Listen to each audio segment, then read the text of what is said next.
ಎಲ್ಲ ನನ್ನ ಪ್ರೀತಿಯ ಅಧಿಕಾರಿ ವರ್ಗದವರು ಹಾಗೂ ಈ ತಾಲೂಕಿನ ದಂಡಾಧಿಕಾರಿಗಳು ಹಾಗೂ ಕಾರ್ಯನಿರ್ವಹಣಾಧಿಕಾರಿಗಳು, DCC ಬ್ಯಾಂಕ್ ನಿರ್ದೇಶಕರು, ಎಲ್ಲ ನಮ್ಮ ಕೈವಾರ ತಾತಯ್ಯನ ಅನುಯಾಯಿಗಳು, ಎಲ್ಲ ನನ್ನ ಬಂಧುಗಳು ಬಂದು ಇವತ್ತು ಒಂದು ಸರಳ ರೀತಿಯಲ್ಲಿ ಇವತ್ತು ಇರು ನಮ್ಮೆಲ್ಲ ಹೆಮ್ಮೆಯ ತಾತಯ್ಯ.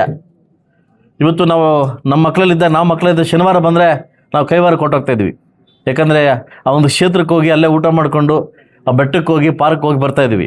ಇವತ್ತಂಥ ಮಹಾನ್ ಭಾವನ ಒಂದು ಚರಿತ್ರೆಯನ್ನು ನಮ್ಮ ತಾಲೂಕಲ್ಲಿ ಒಂದು ಸಿಂಪಲ್ಲಾಗಿ ಅರ್ಥಗರ್ಭಿತವಾಗಿ ಇವತ್ತು ಆಚರಣೆ ಮಾಡ್ತಾಯಿದ್ದೀವಿ.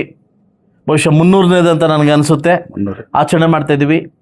ಇವತ್ತು ಬಹುಶಃ ಆತ ಕೊಟ್ಟಿರ್ತಕ್ಕಂಥ ಕೆಲವು ವ್ಯಾಖ್ಯಾನಗಳು, ಕೆಲವು ಏನು ಬಂದಿರತಕ್ಕಂಥ ಕೆಲವು ನುಡಿಗಳು, ತಾತ ಹೇಳ್ತಕ್ಕಂಥ ಎಲ್ಲವನ್ನೂ ನಡೆದು ಬಂದಿದೆ ಅಂತಕ್ಕಂಥ ನಾವು ಒಂದು ಇದಿದೆ. ನಮಗೆ ಕಥೆ ಹೇಳ್ತಾಯಿದ್ರು, ತಾತ ಏನು ನುಡಿತಾಯಿದ್ರು ಅದೆಲ್ಲವನ್ನ ಆಗ್ತಾಯಿದೆ, ಆಗಿದೆ ಅನ್ನೋದನ್ನು ಒಂದು ಚರಿತ್ರೆಯಲ್ಲಿ ಬರೆದಿದ್ದಾರೆ. ಬಹುಶಃ ಅಂಥ ಮಹಾನ್ ಭಾವನ ಇವತ್ತು ಆಚರಣೆಯನ್ನು ತುಂಬ ಸಿಂಪಲ್ಲಾಗಿ ಆಚರಣೆ ಮಾಡ್ತಾಯಿದ್ವಿ. ಸೊ ಮುಂದಿನ ದಿವಸ ದೊಡ್ಡ ಮಟ್ಟಕ್ಕೆ ಇಲ್ಲಿಂದ ಮತ್ತೆ ಮಠಕ್ಕೆ ಹೋಗಿ ದೊಡ್ಡ ಮಟ್ಟಕ್ಕೆ ಆಚರಣೆ ಮಾಡಬೇಕನ್ನೋ ಆಸೆ ನಮಗಿದೆ. ಟೈಮು ನಮ್ಗೆ ಕಡಿಮೆ ಇರೋದ್ರಿಂದ ಇವತ್ತು ನಾವು ಸಿಂಪಲ್ಲಾಗಿ ಆಚರಣೆ ಮಾಡಿದ್ವಿ.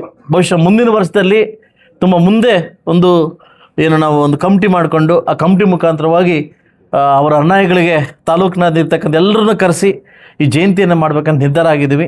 ಅದರಿಂದ ಈ ಜಯಂತಿಗೆ ಬಂದಿರತಕ್ಕಂಥ ಎಲ್ರಿಗೂ ನನ್ನ ಕಡೆಯಿಂದ, ಶಾಸಕರ ಕಡೆಯಿಂದ ಹಾಗೂ ತಾಲೂಕು ಆಡಳಿತ ಕಡೆಯಿಂದ ವಂದಿಸ್ತಾ, ನಿಮ್ಮೆಲ್ರಿಗೂ ಅವ್ರ ಆದರ್ಶಗಳನ್ನು ತಗೊಂಡು ಬಹುಶಃ ಅವ್ರು ನಮ್ಮ ಜೊತೆ ಇಲ್ಲದೇ ಇರ್ಬೋದು, ಅವ್ರು ಬಿಟ್ಟೋಗಿರ್ತಕ್ಕಂಥ ಆದರ್ಶಗಳನ್ನು ನಾವು ಮಾಡಿ ತೋರಿಸೋದು ನಮಗೆ ಅದು ನಮ್ಮ ವ್ಯಕ್ತಿತ್ವ.